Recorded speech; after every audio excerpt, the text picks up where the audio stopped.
3 రోజులు రక్తంతో నిండిన కురుక్షేత్ర భూమి 4వ రోజు యుద్ధం మరింత భయంకరంగా మారింది. భీముడు రౌద్ర రూపం దాల్చాడు. దుర్యోధనుని సేనలు ఒక్కొక్కటిగా నీలకూలసాగాయి.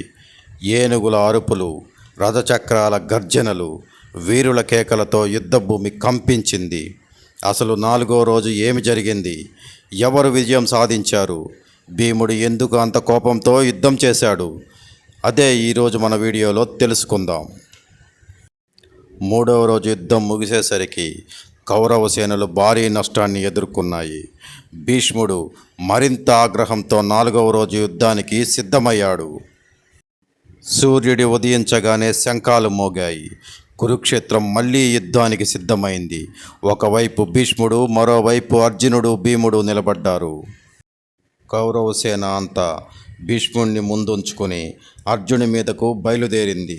అప్పటి వారి ఊపును, వైభవాన్ని, తేజస్సును చూసి గగనచరులైన దేవతలు కూడా వారిని ఎంతగానో మెచ్చుకున్నారు. ఏం లాభం? అంత ఉజ్వలంగా వెళుతున్న ఆ వీర సప్తకాన్ని మధ్యలోనే నిలబెట్టేశాడు అభిమన్యుడు. అందరినీ సునాయాసంగా కొట్టివేశాడు. అగ్నికీలల వంటి బాణాలు ప్రయోగించి వారిని అల్లాడించాడు. ఇది పని కాదనుకున్న ఆ కురు వీర సమక్తం అహోగ్రవులై బాణాలను ప్రయోగించారు. వాటిని కూడా అభిమన్యుడు వ్యర్థపరిచేశాడు. అంతలోనే ఆ వార్త తెలిసిన అర్జునుడు రివ్వున వచ్చాడు రణస్థలికి. భీష్మార్జున ద్వంద్వ యుద్ధానికి తలపడ్డాడు. అభిమన్యుడు అక్కడే తక్కిన 6గురిని ఆపేశాడు. అర్జునుడు భీష్ముడితో యుద్ధం చేస్తూనే అభిమన్యుడికి సాయం చేస్తూ శత్రుడలాన్ని శరాలను వేధించసాగాడు. అది కనిపెట్టిన దుర్యోధనుడు త్రిగర్త, కేకేయ తదితర దేశపు రాజులను, కృతవర్మను కూడా అర్జునుల మీదకు పంపించాడు.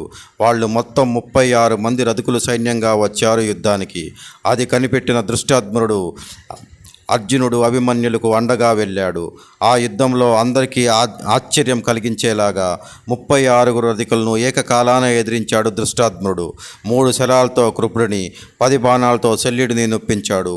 ఒక బాణంతో కృతవర్మ గుర్రాలను చంపి మరో బాణంతో అతని రథాన్ని బద్దలు కొట్టివేశాడు. శల్యపుత్రుడిని చంపివేశాడు. అందుకు దుఃఖించి శల్యుడు దృష్టాద్ముడి మీదకి వచ్చాడు. ఆ వార్త విని అభిమన్యుడు దృష్టాద్ముడి మీదకి అండగా నిలిచాడు. దుర్యోధనుడు సింహనాదం చేస్తూ భీముడితో యుద్ధానికి దిగాడు. మండిపడ్డ భీముడు 10 బాణాలతో దుర్యోధనుడిని కీచుమర్చాడు. 3 బాణాలతో నందకుడు దుర్యోధనుడి సాదరిని నొప్పించాడు. దుర్యోధనుడు 60 బాణాలతో భీముడిని 3 బాణాలతో విసోకు భీముడు సారథిని కొట్టాడు. ఇంకో బాణంతో భీముడు ధనస్సు విరగ్గొట్టాడు. భీముడు మరో ధనస్సును అందుకొని దుర్యోధనుడి విల్లును విరిచేశాడు. సుయోధనుడు ఇంకొక విల్లు తీసుకుని వజ్రం లాంటి బాణంతో భీముడిని మూర్ఛపోగొట్టేటట్టు చేశాడు. దానితో కౌరవ బలం తిరిగి ఉత్సాహం పంచుకుంది. మూర్ఛపోయిన భీముడు కొంతసేపటికి మేల్కొన్నాడు. ఈలోగా భీముడికి రక్షణగా పాండవ సేన అంతా వచ్చి భీముడికి కవచంగా నిలిచారు. సృహలోకి వచ్చిన భీముడు కౌరవ సేనను ఊచకోచ కొయ్యడం మొదలుపెట్టాడు. దొరికిన వారిని దొరికినట్టు చిరచ్ఛేదనం చేస్తూ, ఏనుగులను చంపివేస్తూ, గుర్రములను చంపివేస్తూ వీరవిహారం చేశాడు. ఆ రోజు భీముడు భీషణమైన ప్రేమకృత్యం భీష్ముడికి చెవిన పడింది. ఆయన చాలా బాధపడ్డాడు.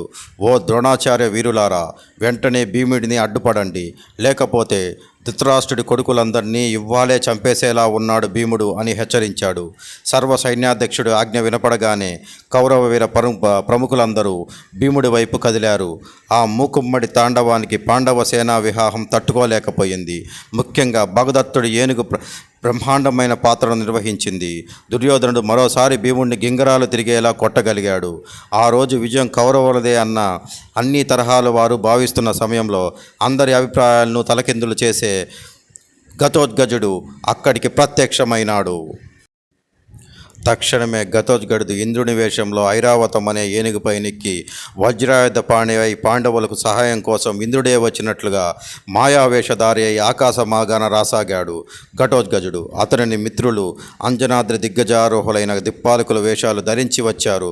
ఘటోత్కచుడు తన ఐరావతం చేత భగదత్తుడి ఏనుగును విపరీతంగా బాధించాడు. శత్రుగజం పీజించబడగానే పాండవ సేనలు హర్షాతిరేకాలు చేశాయి. కౌరవ సేనలు కలవరపడ్డాయి. అంతేకాదు, భగదత్తుడి ఏనుగు యుద్ధభూమి నుంచి వెనుదిరిగి పారిపోయింది. ఆ తర్వాత ఘటోత్కచుడు దుర్యోధనుడి వైపు సాగడం అందరూ చూశారు. భీష్మ ద్రోణాదులు అటు మళ్ళారు. ధర్మరాజాదులు, విరాట, ద్రుపద ప్రముఖులు ఘటోత్కచుని సహాయార్థం వెళ్ళారు. ఘటోత్కచుడు అగణిత కౌరవ సైన్యాలకు తన బాణాలను ఎరచేశాడు. సూర్యుడు పడమట వాలిప్రోసరాగాడు. భీష్ముడు తక్షణమే ద్రోణుణ్ణి పిలిచాడు. ఆచార్య, సూర్యాస్తమయం కావస్తుంది. ఈ సమయంలో రాక్షసుల బలం పెరుగుతుందే కానీ తరగదు. మాయా యుద్ధానికి ఈ అసుర సంధ్య తిరుగులేని సమయం. పంతానికి మనం యుద్ధం చేయడం వల్ల మరో 10 మంది వీరుల్ని కోల్పోవడం తప్ప విడిచి ప్రయోజనం ఉంటుందని నేను అనుకోవడం లేదు. అందువల్ల ఈ పూటకి యుద్ధం విరాబబేరి చేయిద్దాం అన్నాడు ద్రోణుడు. భీష్మ వాక్యాలను అంగీకరించాడు.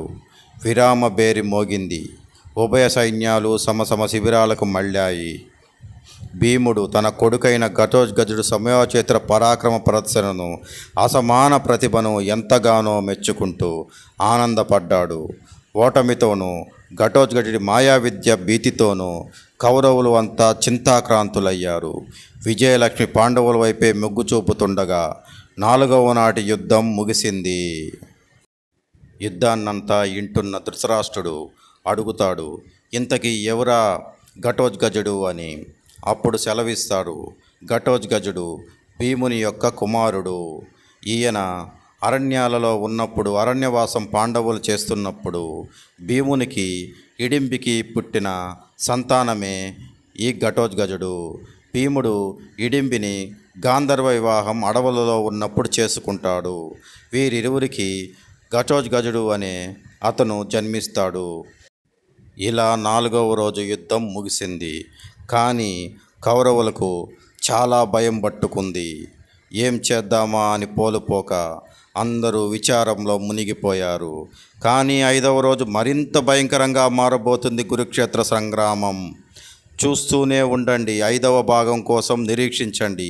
రేపటి భాగంలో చాలా కీలక మలుపులు తిరగబోతుంది కురుక్షేత్ర సంగ్రామం.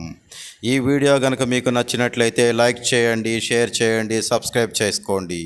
మీకు మరింత కొత్తగా వీడియోలను మీ ముందుకు తీసుకొస్తాం. మమ్మల్ని దయచేసి ఆదరిస్తారని అందరినీ కోరుకుంటున్నాం.